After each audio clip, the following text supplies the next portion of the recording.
नमस्कार कुंभ राशिर व्यक्तिगण बंधुगण मु आशा करुछि आपण माने सुस्थ एवं सुस्थ अछंती। प्रत्येक दिन परी बंधुगण आजि मध्य मु आपणको पई जानुआरी 26 रु जानुआरी 31 पर्यंत राशिफल नै आसुछि। तेबे आसंतु देखिबा जानुआरी 26 रु जानुआरी 31 पर्यंत आपणको दिन किपरि बीतिबो एवं आपणको केउ जिनिस गुडीको प्रति विशेष ध्यान देबाकू पड़िबो।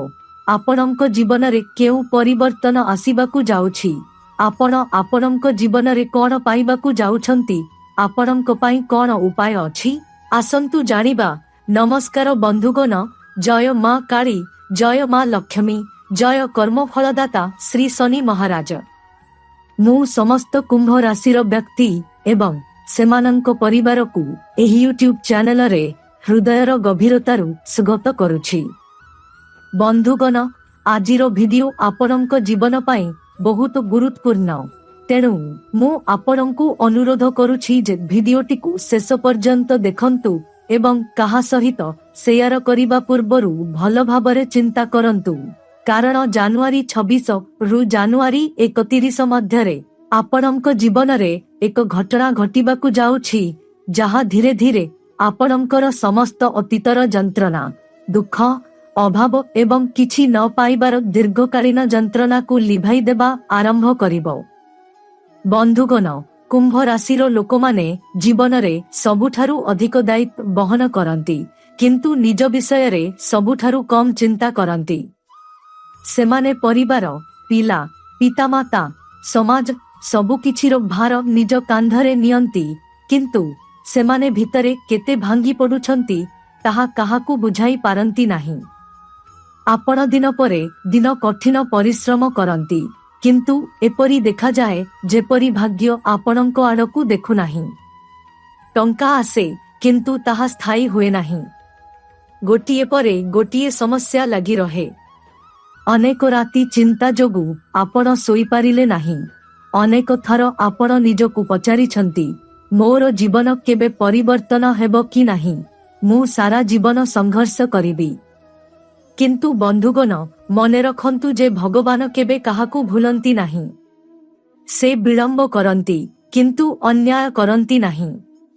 एवं सेथिपाई मु कहुछि जे जानुआरी 26 रु जानुआरी 31 मध्यरे आपणको जीवन रे धीरे धीरे एपरी परिवर्तन आसीबा आरंभ हेबो, जाहाकू आपण निजे प्रथमे विश्वास करि परिबे नाही। एही समय मध्यरे आपणको कुंडली रे शनि महाराजंको शुभ प्रभाव दृढ़ भावरे काम करुछि एवं एहा सहित धनर एक विशेष मिश्रण सृष्टि हेउछि, जहा जोगु दीर्घ समय धरी अटकी रहिथिबा आर्थिक समस्या गुड़िक गोटिए परे गोटिए समाधान हेबो। एही समय मध्यरे एहा मध्य संभव जे आपणको हठात कौनसी बैंक संबंधी शुभ खबर मिलिबो, कौनसी स्थान रे फसी रहिथिबा टंका फेरी आसीबो, पुराना ऋणर चाप कमी जिवो, किंबा आपणको सामना रे एक सुजोग आसीबो जहा धीरे धीरे आपणको आर्थिक परिस्थिति को सुदृढ़ करिबो। आपण देखिबे जे एपर्यंत आपणको पई बंद थिबा द्रगुड़िक गोटिए गोटिए करी खोलिबा आरंभ होईछि। आपण जेउठाकू स्पर्श करिबे सेठारे उन्नतिर संभावना सृष्टि हेउछि। बंधुगण एपर्यंत आपणको जीवन रे एक बड़ समस्या थिला जे आपण जेते चेष्टा कले मध्य आपण टंका संचय करि पारिले नाही। पारिवारिक खर्च, दायित्व, हठात विपद सबु मिसी आपण भविष्यत पई किछि संचय करि पारिले नाही। किंतु एही समय रे सेही चित्र परिवर्तन हेबा आरंभ हेबो। जेतेबेले शनि महाराज प्रसन्न हुअंती, से केवल टंका दियंती नाही, बरं मानसिक शक्ति एवं स्थिरता मध्य दियंती। आपण पूर्व अपेक्षा अधिक आत्मविश्वासी हेबे, आपणकर निष्पत्ति नेबार शक्ति वृद्धि पाइबो एवं आपण आपणको जीवन उपरे नियंत्रण फेरी पाइबे। किंतु बंधुगण गोटिए कथा बहुत गुरुत्वपूर्ण। एही समय रे समस्तंकु आपणको भाग्य विषय रे कहंतु नाही, कारण कुंभ राशिर जीवन रे ईर्ष्यालु लोक कम नाहंती। अनेक आपणको प्रगति लक्ष्य करिवे, किंतु समस्ते एहाकु सह्य करिपारिबे नाही। तेणु चुपचाप निज काम करंतु एवं शनि महाराजंको उपरे विश्वास रखंतु। जेउमाने आपणंकु अपमान करिछंती, अवहेला करिछंती किंबा पछरु आपणंकु क्षति पहुंचाइबाकु चेष्टा करिछंती, सेमाने एही समयरे निज कर्मर फल पाइबा आरंभ करिबे। एही समयरे आपणंको घरे शांति वृद्धि पाइबो, परिवाररे हास फेरी आसिबो एवं आपण अनुभव करिबे जे एते दिनर मानसिक चाप धीरे धीरे कमी जाउछि। आपण निज पाई एवं आपणंको परिवार पाई पुणी स्वप्न देखिबा आरंभ करिबे।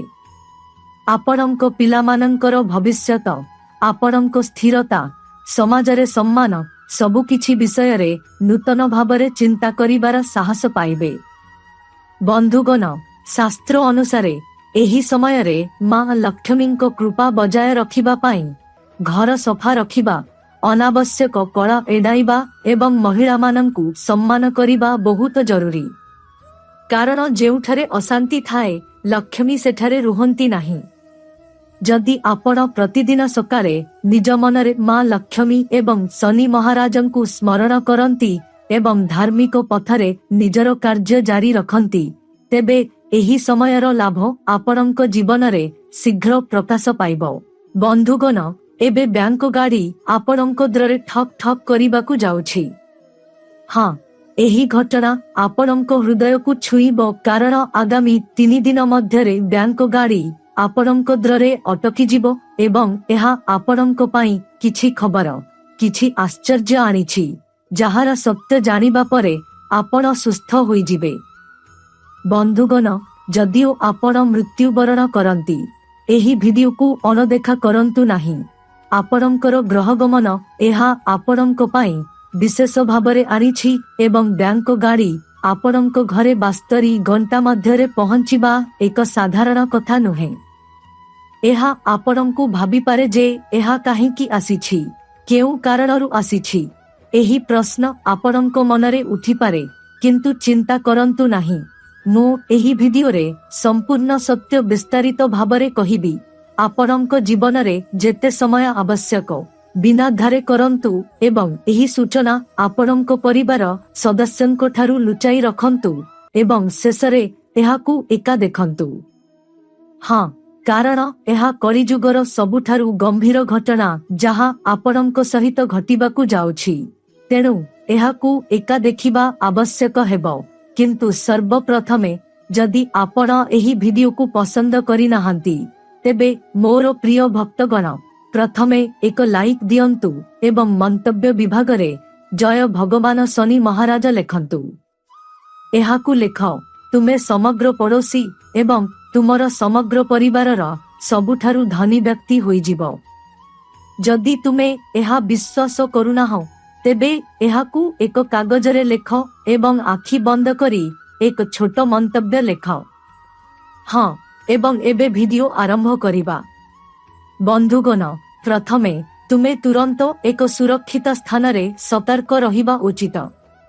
मु तुमकु शपथ करुछि एवं मु तुम पाई शपथ करुछि, कारण अनेक समयरे तुमे तुमर ग्रह गुड़िकर गति अनुसारे अन्य मानंक सहित सूचना बांट, अर्थात तुमे एहाकु भूल लोकंकु कहिथा एवं एहा सेमानंक हातरे पहुंची जाए, जहा पाई तुमे बहुत समय पाई अनुताप कर।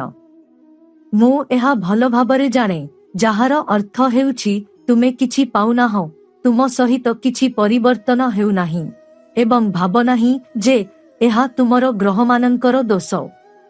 बंधुगण, एहा तुमर अज्ञता जोगु घटुछि, किंतु एबे तुम पाई सतर्क रहिबा बहुत गुरुत्वपूर्ण, कारण आगामी 3 दिन मध्यरे बैंक गाड़ी तुमर द्वारे ठक ठक करिबाकु जाउछि। बंधुगण, एहाकु साधारण भाबिबार भूल कर नाही, एहाकु अनदेखा कर नाही, कारण एहा एक साधारण गाड़ी नुहे। प्रथमे तुमे विश्वास करिबो नाही जे एहा आमद्रे ठक ठक करि पारे, किंतु बंधुगण, एही भविष्यवाणी मिथ्या नुहे, एहा सत्य हेबो। मु केवल बड़ कथा कहुछि बोली भाव नाही, कारण तुमर निजास ग्रह गमन एही खबर आनिछि। କିନ୍ତୁ ଚିନ୍ତା କରିବାର ପ୍ରଶ୍ନ ହେଉଛି, ଏହି ସମୟ କେବେ ତୁମ ଜୀବନରେ ଆସିଛି କି? ଏହି ଦିନ କେବେ ତୁମ ଘରକୁ ଆସିଛି କି? କିନ୍ତୁ ଏହା ହଠାତ୍ କିପରି ଘଟିଲା? ମୁଁ ସନ୍ଦେହ କରୁଛି ଯେ ତୁମେ କେବେ କଳ୍ପନା କରିଛ, ସ୍ୱପ୍ନରେ ମଧ୍ୟ ନୁହେଁ, ଯେ ଏକ ବ୍ୟାଙ୍କ ଭ୍ୟାନ ତୁମ ଦ୍ୱାର ପାଖକୁ ଆସିପାରେ। କିନ୍ତୁ ବନ୍ଧୁଗଣ, ଏହା ପଛରେ ଏକ ବଡ଼ କାରଣ ଅଛି, ଏବଂ କାରଣ ଏପରି କିଛି ଯାହା ତୁମେ କେବେ କଳ୍ପନା କରିନାହଁ। କିନ୍ତୁ ମୁଁ ତୁମକୁ ଏହା କହି ବହୁତ ଖୁସି ଯେ ତୁମର ଜୀବନ ଆଉ କେବେ ସମାନ ହେବ ନାହିଁ। ଏହା ନାଟକୀୟ ଭାବରେ ପରିବର୍ତ୍ତନ ହେବ। ଏହା ଏତେ ପରିବର୍ତ୍ତନ ହେବ ଯେ ତୁମକୁ ଆଉ କଠିନ ପରିଶ୍ରମ କରିବାକୁ ପଡ଼ିବ ନାହିଁ। ତୁମେ ଦାରିଦ୍ର୍ୟ ବିଷୟରେ ଏତେ ଚିନ୍ତିତ ଥିଲ, ତୁମର ଏତେ ସମସ୍ୟା ଥିଲା, ଏବଂ ତୁମେ ଏହା ବିଷୟରେ ଭାବି ଶୋଇପାରିଲ ନାହିଁ। ତୁମେ ଦିନ ରାତି ଭାବୁଥିଲ ଯେ ଏହି ସମସ୍ୟା କିପରି ଶେଷ ହେବ। ଅନ୍ୟମାନଙ୍କ ପରି ମୁଁ କେବେ ଶାନ୍ତି ପାଇବି। ଆମେ ଜାଣୁ ଯେ କେତେବେଳେ ତୁମେ ତୁମ ମନରେ ଏହା ଭାବୁଛ, ଏବଂ ତୁମର ନିଦ୍ରା ଅଭାବ ଯୋଗୁଁ ତୁମ ଭିତରେ ଏକ ଭୟ କାମ କରେ। ଏଗୁଡ଼ିକ ତୁମର ତ୍ରୁଟି। ଯଦି ତୁମେ ଏଗୁଡ଼ିକୁ ଦୂରରୁ ଦେଖ, ତେବେ ତୁମେ ବହୁତ ଦିନ ଧରି ଦାରିଦ୍ର୍ୟ ସହ୍ୟ କରି ଆସୁଛି। କିନ୍ତୁ ଏବେ ତୁମେ ଭିତରେ ଭୟଙ୍କର ଅନୁଭବ କରୁଛ ଏବଂ ନିଜ ଉପରେ ରାଗି ଯାଉଛ। ଭାବୁଛ କେବେ ତୁମେ ବିଶ୍ରାମ ପାଇବ? ମୁଁ କଠିନ ପରିଶ୍ରମ କରିବି। ମୋର ଭୟଙ୍କର ପରିସ୍ଥିତି କେବେ ବଦଳିବ? ଆମେ ଏହା ମଧ୍ୟ ଜାଣୁ ଯେ ତୁମେ ଏକ ଶୋଷରୁଦ୍ଧ ଜୀବନଯାପନ କରୁଛ। ତୁମର ସମୟ ବିତି ଯାଉଛି ଏବଂ ଏବେ ତୁମେ ସ୍ୱପ୍ନ ଦେଖିବା ବନ୍ଦ କରିଦେଇଛ, କାରଣ ତୁମର ସ୍ୱପ୍ନ ପୂରଣ ହେଉନାହିଁ।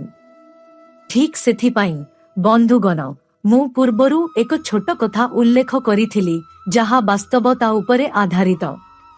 ଭଗବଦ୍ ଗୀତାରେ ଏହା ମଧ୍ୟ ଲେଖାଯାଇଛି ଯେ ଭଗବାନ କେବେ ବି କୌଣସି ବ୍ୟକ୍ତିଙ୍କ ଆଖିରେ ଲୁହ ଦେଖନ୍ତି ନାହିଁ। ସେ ଆମକୁ ଅତ୍ୟଧିକ ଯନ୍ତ୍ରଣା ଦେଇପାରନ୍ତି ଏବଂ ଶୋଷରୁଦ୍ଧ ଜୀବନ ବଞ୍ଚିବାକୁ ବାଧ୍ୟ କରିପାରନ୍ତି। କିନ୍ତୁ ଗୋଟିଏ ଦିନ ସେ ନିଶ୍ଚିତ ଭାବରେ ଏପରି ଏକ ସମୟ ଆଣିବେ ଯେତେବେଳେ ସେ ଆମକୁ ସବୁକିଛି ଦେବେ ଯାହା ଆମେ କେବେ କଳ୍ପନା କରିନଥିଲୁ। ଏବଂ ବୁଝ ବନ୍ଧୁଗଣ, ସେହି ସମାନ ଧନ ଗାଡ଼ିରୁ ସିଧା ତୁମ ଘରକୁ ଆସିବ, ସେହି ସମସ୍ତ ଧନ। ତୁମେ ହୃଦୟର ସହିତ ଯାହା ଅପେକ୍ଷା କରିଥିଲ ବନ୍ଧୁଗଣ, ମୁଁ ତୁମକୁ କହିଥିଲି ଧୈର୍ଯ୍ୟ ରଖ, ଧୈର୍ଯ୍ୟ ରଖ। ତୁମର ପରିସ୍ଥିତି ନିଶ୍ଚିତ ଭାବରେ ଗୋଟିଏ ଦିନ ବଦଳିଯିବ ଏବଂ ଦେଖ, ଆଗାମୀ 48 ଘଣ୍ଟା ମଧ୍ୟରେ ତୁମର ସମଗ୍ର ଜୀବନ ବଦଳିଯିବ। ପରିସ୍ଥିତିକୁ ଭୁଲିଯାଅ। ଏବେ ତୁମେ କେବଳ ଏବଂ କେବଳ ବିଶ୍ରାମ ନେବ। ଏହି ସମୟ ମଧ୍ୟରେ ତୁମ ପାଖରେ ପ୍ରତିଦିନ ହଜାର ହଜାର ନୁହେଁ, ବରଂ ଲକ୍ଷ ଲକ୍ଷ ଟଙ୍କା ଗଣିବା ପାଇଁ ସମୟ ରହିବ ନାହିଁ। ତୁମ ଘରକୁ ଏତେ ଧନ ଆସିବ ଏବଂ ତୁମକୁ ତାହାକୁ ଛାତିରେ ରଖିବାକୁ ପଡ଼ିବ। ହଁ ବନ୍ଧୁଗଣ, କିନ୍ତୁ ଏଠାରେ ତୁମର ଗ୍ରହ ଅନୁସାରେ କିଛି ଚେତାବନୀ ଦିଆଯାଇଛି। ତେଣୁ ତୁମ ପାଇଁ କ'ଣ? ପ୍ରଥମେ ସେହି ଗୁରୁତ୍ୱପୂର୍ଣ୍ଣ କଥାଗୁଡ଼ିକ ଖୋଲା କାନରେ ଶୁଣ ବନ୍ଧୁଗଣ। ମୁଁ ତୁମ ସମସ୍ତଙ୍କୁ କହୁଛି ଯେ ତୁମ ପାଇଁ ଏହି 3 ଦିନ 21 ସବଟ୍ରାକସ୍ନ 22 ସବଟ୍ରାକସ୍ନ 23 ଜାନୁଆରୀ 2026, ଏହି 3 ଦିନ ମଧ୍ୟରେ ତୁମର ଜୀବନରେ ଏକ ବଡ଼ ପରିବର୍ତ୍ତନ ଆଣିବାକୁ ଯାଉଛି। ସବୁଠାରୁ ବଡ଼ ପରିବର୍ତ୍ତନ ତୁମର ଟଙ୍କା ରଣନୀତିରେ ଦୃଶ୍ୟମାନ ହେଉଛି। ତୁମର ଜୀବନର ସବୁଠାରୁ ବଡ଼ ସମସ୍ୟା ଥିଲା ଟଙ୍କା। କାରଣ ତୁମେ ତୁମର ଧନ ବୃଦ୍ଧି କରିବାକୁ ଯେତେ ଚେଷ୍ଟା କର, ତୁମେ ପିଲା ଜନ୍ମ କରିପାରି ନଥିଲ। ତୁମର ଖର୍ଚ୍ଚ ବଢ଼ୁଥିଲା, ତୁମର ଆୟ ହ୍ରାସ ପାଉଥିଲା ଏବଂ ଆର୍ଥିକ ସମସ୍ୟା ନିରନ୍ତର ଦେଖାଦେଉଥିଲା। ଟଙ୍କା ଅଭାବରୁ ତୁମର ଅନେକ କାମ ଅଟକି ଯାଇଥିଲା। ଟଙ୍କା ଅଭାବରୁ ତୁମେ ଜୀବନରେ ଅନେକ ସମସ୍ୟାର ସମ୍ମୁଖୀନ ହେଉଥିଲ। ଏହା ନୁହେଁ ଯେ ତୁମେ ଟଙ୍କା ରୋଜଗାର କରୁନଥିଲ, ତୁମେ ଟଙ୍କା ରୋଜଗାର କରୁଥିଲ, କିନ୍ତୁ ତୁମେ ଏଠାରୁ ରୋଜଗାର କରି ସେଠାକୁ ଯାଉଥିଲ। ତୁମେ ଟଙ୍କା ରୋଜଗାର କରି ଚାଲିଥିଲ, କିନ୍ତୁ ତଥାପି ତୁମେ ତୁମର ଜୀବନର ଆବଶ୍ୟକତା, ତୁମର ପରିବାରର ଆବଶ୍ୟକତା ପୂରଣ କରିପାରି ନଥିଲ। ତୁମେ ଏବେ କ'ଣ କରିବ? କେଉଁଠାରୁ ଅଧିକ ଟଙ୍କା ପାଇବ? ତୁମେ ତୁମର ଜୀବନର ସମସ୍ୟାଗୁଡ଼ିକୁ ସମ୍ଭାଳି ପାରୁନଥିଲ। ତୁମେ ତୁମର ଭବିଷ୍ୟତ ପାଇଁ ଟଙ୍କା ମଧ୍ୟ ସଞ୍ଚୟ କରିପାରୁ ନଥିଲ। ସମସ୍ତ ଟଙ୍କା ପିଲାମାନଙ୍କ ଶିକ୍ଷା, ଘର ଖର୍ଚ୍ଚ ଏବଂ ତୁମର ଜୀବନର ବିଭିନ୍ନ କାର୍ଯ୍ୟକଳାପରେ ଖର୍ଚ୍ଚ ହେଉଥିଲା। ବନ୍ଧୁଗଣ, ଯଦି ତୁମେ ଗୋଟିଏ ସମସ୍ୟାରୁ ମୁକ୍ତି ପାଇ ନପାର, ତେବେ ତୁମ ଜୀବନରେ ଆଉ ଏକ ସମସ୍ୟା ଫେରି ଆସିବ। ଯଦି ତୁମେ ତୁମର ଜୀବନକୁ ଦେଖ, ପରିସ୍ଥିତି ବହୁତ ଗମ୍ଭୀର, ବହୁତ ନାଜୁକ ଥିଲା।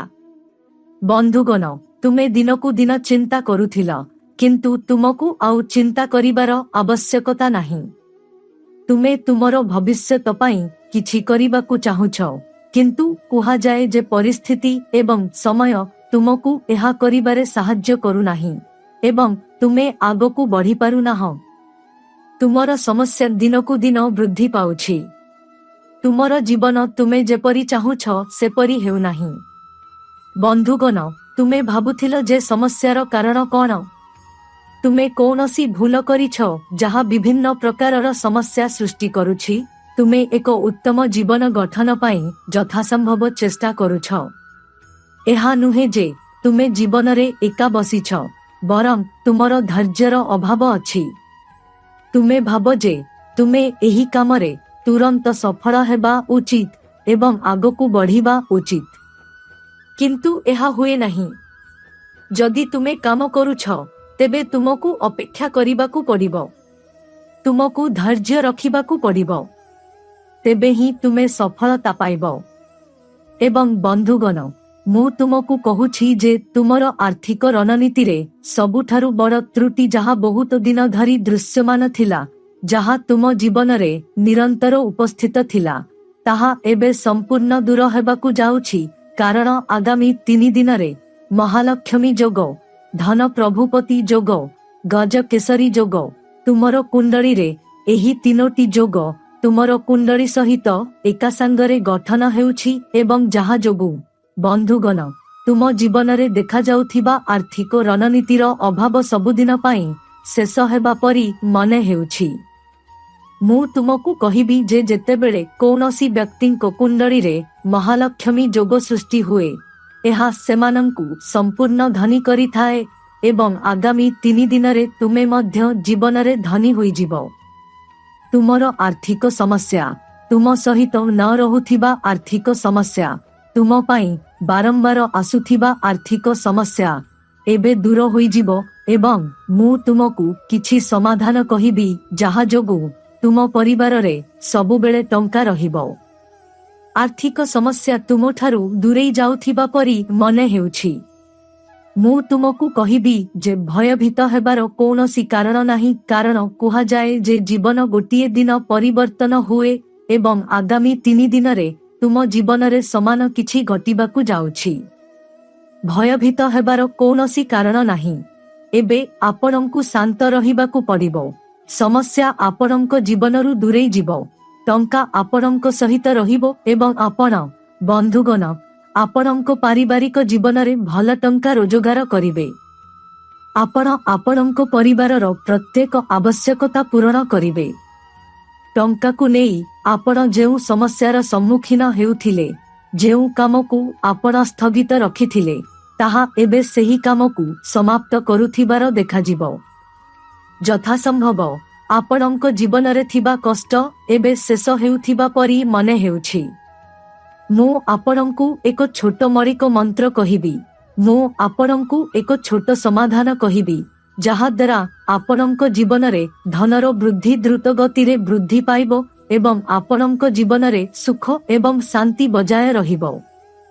ତେଣୁ ଆପଣ ସମସ୍ତେ ଏହି ସମାଧାନକୁ ସାବଧାନତାର ସହିତ କରିବା ଉଚିତ, ଯାହାଦ୍ୱାରା କେହି ଏହା ବିଷୟରେ ଜାଣି ନପାରନ୍ତି, କାରଣ ଏଗୁଡ଼ିକ ଆପଣଙ୍କ ପାଇଁ ବହୁତ ପ୍ରଭାବଶାଳୀ ସମାଧାନ, ବହୁତ ପ୍ରଭାବଶାଳୀ ମୌଳିକ ମନ୍ତ୍ର।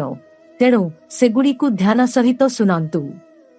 ବନ୍ଧୁଗଣ, ଆମର ଜ୍ୟୋତିଷ ଶାସ୍ତ୍ରରେ ଦେବୀ ଲକ୍ଷ୍ମୀଙ୍କୁ ଧନର ମହାଲକ୍ଷ୍ମୀ ମଧ୍ୟ କୁହାଯାଏ ଏବଂ ଧନ ବୃଦ୍ଧି ପାଇଁ ଆପଣ ଲକ୍ଷ୍ମୀ ମନ୍ତ୍ର, କୁବେର ମନ୍ତ୍ର ଏବଂ ଶ୍ରୀ ସୂକ୍ତ ଭଳି ଉପଚାର କରିପାରିବେ, ଯାହା ଆପଣଙ୍କ ପାଇଁ ଲାଭଦାୟକ ସାବ୍ୟସ୍ତ ହେବ।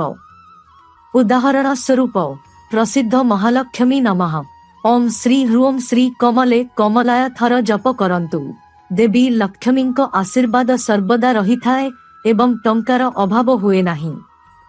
ଆପଣ କୁବେର ଯନ୍ତ୍ର ମଧ୍ୟ ସୁସ୍ଥ କରିପାରିବେ। ଧନରେ କିମ୍ବା ଥର ଓମ୍ ଯକ୍ଷେ କୁବେର ବୈ ଶ୍ରବଣାୟ ଧନ୍ୟ ଅଧିପତୟ ଦେହାଦପା ସାହା ଜପ କରନ୍ତୁ। ଆପଣଙ୍କ ଜୀବନରେ କେବେ ବି ଟଙ୍କାର ଅଭାବ ହେବ ନାହିଁ ଏବଂ ଆପଣ ଯେଉଁ ଟଙ୍କାର ଅଭାବ ଅନୁଭବ କରୁଛନ୍ତି ତାହା ସବୁଦିନ ପାଇଁ ଦୂର ହୋଇଯିବ ଏବଂ ଆପଣ ସର୍ବଦା ଆପଣଙ୍କ ପରିବାରରେ ଦେବୀ ଲକ୍ଷ୍ମୀଙ୍କ ପୂଜା କରିବା ଉଚିତ। ଘର ସଫା ରଖିବା ଆମର ଜୀବନ। ଆମ ପରିବାରରେ ଧାନର ବୃଦ୍ଧି ପାଏ। ଯେଉଁଠାରେ ମଇଳା ଥାଏ ସେଠାରେ ଟଙ୍କାର ଅଭାବ କମିଯାଏ। ସେଠାରେ ବିନାଶର ପ୍ରବୃତ୍ତି ରହିଛି। ତେଣୁ ତୁମେ ସମସ୍ତେ ସର୍ବଦା ଏହା ମନେ ରଖିବା ଉଚିତ। ହଁ ବନ୍ଧୁଗଣ, ଏହା ଏକ ଭଲ କଥା ଯେ ଯେଉଁ ଘରେ ସବୁବେଳେ ଝଗଡ଼ା, ଶବ୍ଦ ଏବଂ ମହିଳାମାନଙ୍କର ଅପମାନ ହୁଏ ସେହି ଘରେ କେବେ ଧନ ବୃଦ୍ଧି ହୁଏ ନାହିଁ। ତେଣୁ ବିଶେଷ କରି ମହିଳାମାନେ ଦେବୀ ଲକ୍ଷ୍ମୀଙ୍କ ରୂପ ହୋଇଥିବାରୁ ତୁମେ ସମସ୍ତେ ଏହା ମନେ ରଖିବା ଉଚିତ ଏବଂ ତୁମେ ଏହି ମୌଳିକ ମନ୍ତ୍ରକୁ ପାଳନ କରିବା ଉଚିତ। ଯଦି ତୁମ ଜୀବନରେ ଧନିଆ ପତ୍ରର ଅଭାବ ଅଛି ତେବେ ତାହା ଦୂର ହେବ ଏବଂ ତୁମର ଧନ ମଧ୍ୟ ବୃଦ୍ଧି ପାଇବ।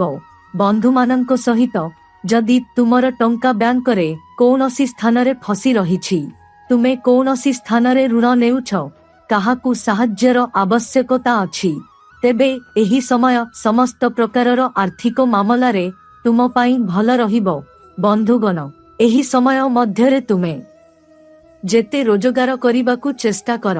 ମୁଁ ଏକ ଭଲ ବ୍ୟବସାୟ କରିବି, ଭଲ ଆୟ ହେବ, ତାପରେ ତୁମ ପାଇଁ ସବୁକିଛି ଠିକ୍ ହୋଇଯିବ।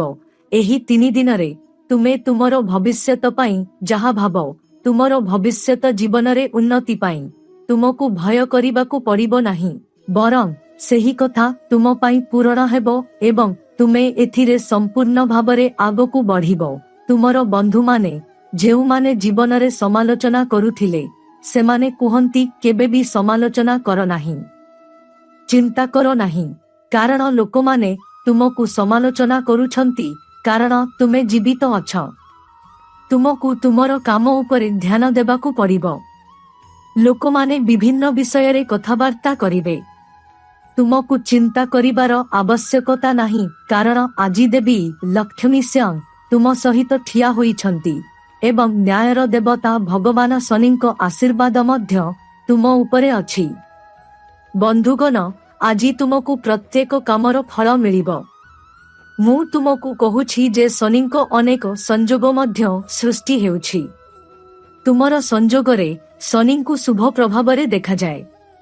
ଦେଖ ବନ୍ଧୁଗଣ, ଯେତେବେଳେ ଶନି ଗ୍ରହର ଖରାପ ପ୍ରଭାବ ଥାଏ ସେତେବେଳେ ଆମ ଜୀବନରେ ଦାରିଦ୍ର୍ୟ, କଷ୍ଟ, ସମସ୍ୟା, ବିଭିନ୍ନ କ୍ଷେତ୍ରରେ ସଫଳତା, ଆମ କାମରେ ପ୍ରତିକୂଳ ପ୍ରଭାବ, ଜୀବନରେ ଧନ ଏବଂ ଖ୍ୟାତିର ଅଭାବ ଦେଖାଯାଏ।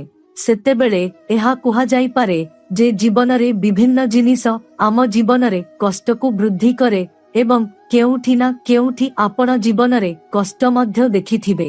କିନ୍ତୁ ଏବେ ଶନି ଗ୍ରହର ସଂଯୋଗ, ଶନି ଗ୍ରହର ଶୁଭ ପ୍ରଭାବ ଆପଣଙ୍କ କୁଣ୍ଡଳୀରେ ଦୃଶ୍ୟମାନ ହେଉଛି, ଯାହା ଯୋଗୁଁ ଆପଣ ଆପଣଙ୍କ ଜୀବନରେ ଖୁସି ପାଇବେ ଏବଂ ଆପଣଙ୍କ କର୍ମର ଫଳାଫଳ ମଧ୍ୟ ପାଇବେ। ବନ୍ଧୁଗଣ, ଆଜି ଶନି ଆପଣଙ୍କ ଶତ୍ରୁମାନଙ୍କ କୁଣ୍ଡଳୀରେ ଏପରି ପ୍ରଭାବ ସୃଷ୍ଟି କରୁଛନ୍ତି ଯାହା ଆପଣଙ୍କ ଜୀବନରେ କେବଳ ସେମାନଙ୍କ ପ୍ରତି ଶତ୍ରୁତା ଆଣିବ। ଆପଣ ଏପରି ଉପାୟ ଖୋଜୁଥିଲେ।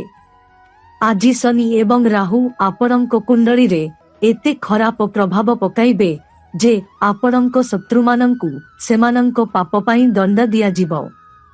ବନ୍ଧୁଗଣ, ଶନିଙ୍କ ଏକ ରୂପ ଏବଂ ଯେତେବେଳେ ଏହାର ଖରାପ କିମ୍ବା ଭଲ ପ୍ରଭାବ ଥାଏ, ପାପ କିମ୍ବା ପୁଣ୍ୟର ଫଳାଫଳ ମଧ୍ୟ ଜୀବନରେ ମିଳିଥାଏ।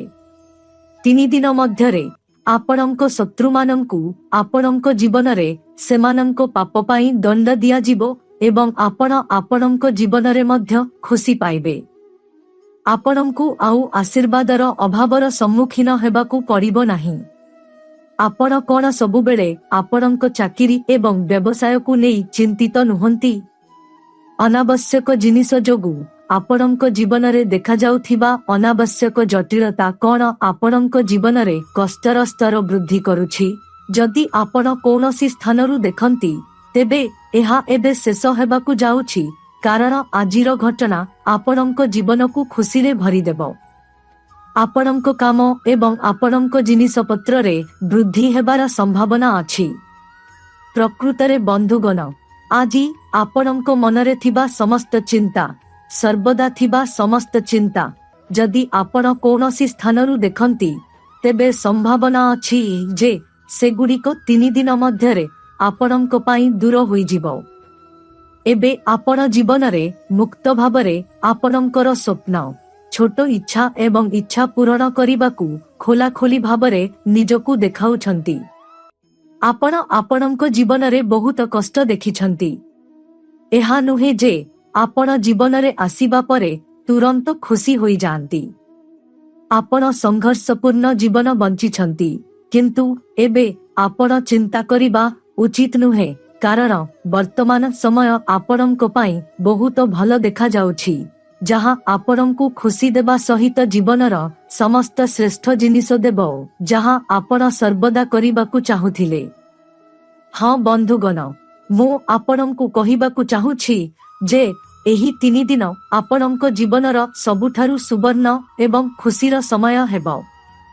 ତୁମେ ତୁମ ଜୀବନରେ ଅନେକ ଥର ସ୍ୱପ୍ନ ଦେଖିଛ ଯେ ଗୋଟିଏ ଦିନ ମୁଁ ଏହା କରିବି, ଗୋଟିଏ ଦିନ ମୁଁ ଏହା କରିବି, କିନ୍ତୁ କେତେବେଳେ ସମୟ ତୁମକୁ ସାହାଯ୍ୟ କରିନଥିଲା, କେତେବେଳେ ଲୋକମାନେ ତୁମକୁ ସାହାଯ୍ୟ କରିନଥିଲେ, କେତେବେଳେ ଆର୍ଥିକ ସମସ୍ୟା ଯୋଗୁଁ ତୁମେ ସେହି କାମ ପୂରଣ କରିପାରିଲ ନାହିଁ।